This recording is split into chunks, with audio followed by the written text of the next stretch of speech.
न्यूट्रामला आरोग्यदायी पोषणाचा ठेवा प्रत्येक वयात घराघरात हवा। न्यूट्रामला आवळा कॅन्डी, आवळा सरबत, आवळा मुरब्बा आणि बरेच काही। न्यूट्राम पाणी योजनेच्या संदर्भामध्ये जो काय प्रश्न मांडला तुम्ही, काय समस्या होत्या, काय अडचणी होत्या आणि त्याच्यावर या बैठकीमध्ये काय चर्चा झाली आणि आमदारांनी तुम्हाला काय आश्वासन दिलं?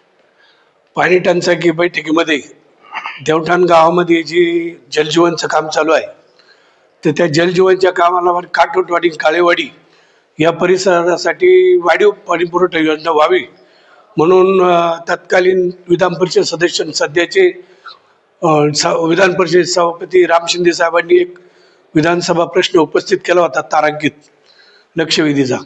तर त्या प्रश्नाच्या सुधारित योजनेची योजना तयार केली आणि तयार करून ती शासनाला पाठवली। त्याची काही अद्याप मंजुरी झालेली नाही, पण ती मंजुरी येण्यापूर्वी ती जी आपली ग्रामपंचायत म्हणजे ज्या मंजुरी आल्यानंतर कशी पाईपलाईन करायची, कोणत्या दिशेला करायची, ही जी डिझाईन ठरली होती ती डिझाईन संबंधित ठेकेदाराने पूर्णपणे बदलून टाकलेली आहे। आणि बदलून टाकल्यामुळं भविष्यामध्ये दोडकनदी परिसरामध्ये आणि बोडकेवाडी परिसराच्या रस्त्याच्या पश्चिमेच्या बाजूला मंगल कार्यालयाच्या साईडला या भागामध्ये ना पाण्याची टाकी, ना पिण्याची पाण्याची टाकी, ना पाईपलाईन टाकलेली।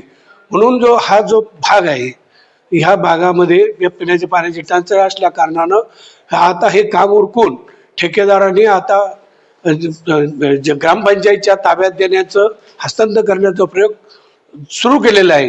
ग्रामपंचायतीने हस्तांतर केलेलं नाही इथपर्यंत बरोबर आहे, पण काम वाढीव मंजुरी मिळावी आणि 3.5 कोटीचं वाढीव मंजुरी मिळावं यासाठी आमदार साहेबांची ही बाब लक्षात आणून दिलेली आहे आणि अधिकाऱ्यांच्या लक्षात आणून दिलेली आहे। वाढीव मंजुरीमध्ये ज्या तुम्ही प्रस्ताव पाठवला त्या प्रस्तावामध्ये जशी डिझाईन आहे त्या डिझाईन प्रमाणे काम झालं तर ती वाढीव मंजुरी येऊन उपयोग होईल ना। नाही तर डिझाईन बदलवली, काम झालं, वाढीव मंजुरी आली तर पुन्हा प्रॉब्लेम निर्माण होतील। एवढा प्रश्न मांडला आमदार साहेबांनी आणि जलजीवनच्या वरिष्ठ अधिकाऱ्यांनी या संदर्भात ऐकून घेतलेले आणि त्या संदर्भामध्ये काय कारवाई करायची, ती वरिष्ठ पातळीला कशी मंजुरी आणायची या संदर्भात आमदार साहेबांनी आश्वासन दिलं आहे। आणि ठेकेदाराच्या कामकाजा संदर्भामध्ये जे आहे, ठेकेदार हा एकदम मुजूर ठेकेदार आहे आणि तो स्वतःला 25 वर्ष सरपंच आहे, मला सगळं समजतं अशा पद्धतीनं वागून गावातल्या लोकांना जुमानीतच नाही। आणि ज्या जलजीवन अधिकाऱ्यांनी एक कॉन्ट्रॅक्ट बेसवर म्हणजे आउटसोर्सचा एक कर्मचारी नेमलेला आहे, त्या कर्मचाऱ्यांनी जे मार्गदर्शन केलं तर त्याचं ऐकत नाही। त्याच्यामुळं ह्या पाईपलाईनची डिझाईन, ती पाईपलाईन खराब झाली का चांगली झाली ही तक्रार आम्ही केलेली नाही, परंतु डिझाईन आत्ता करणार आहे, मंजुरी आल्यावर त्या डिझाईन मॅच होणार नाही, म्हणजे पाणी योजना होऊ नये, त्या योजनेचा काही उपयोग होणार नाही अशी परिस्थिती होऊ नये म्हणून आगाऊ सूचना आम्ही आमदार साहेबांना दिलेल्या विनंती केलेली। या संदर्भाने काही बैठक लावण्याच्या संदर्भात काही बोलले ते नाही, आमदार साहेबांचं म्हणणं असं होतं की ठेकेदार, वरिष्ठ अधिकारी, जलजीवनचे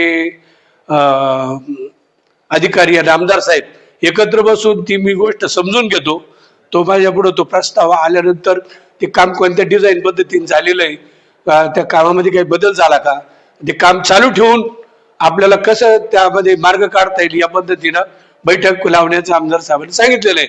जे कामातही अडथळा येणार नाही आणि कामही चुकीचं होणार नाही अशा पद्धतीने काय मार्ग काढता येईल यासाठी अधिकाऱ्यांतून ते समजून घेण्यासाठी व पुढील कारवाई करून वाढीव मंजुरी आणण्यासाठी त्यांनी बैठक लावलेली आहे। आणि त्या बैठकीमध्ये देवठाणच्या पाणी योजनेच्या संदर्भात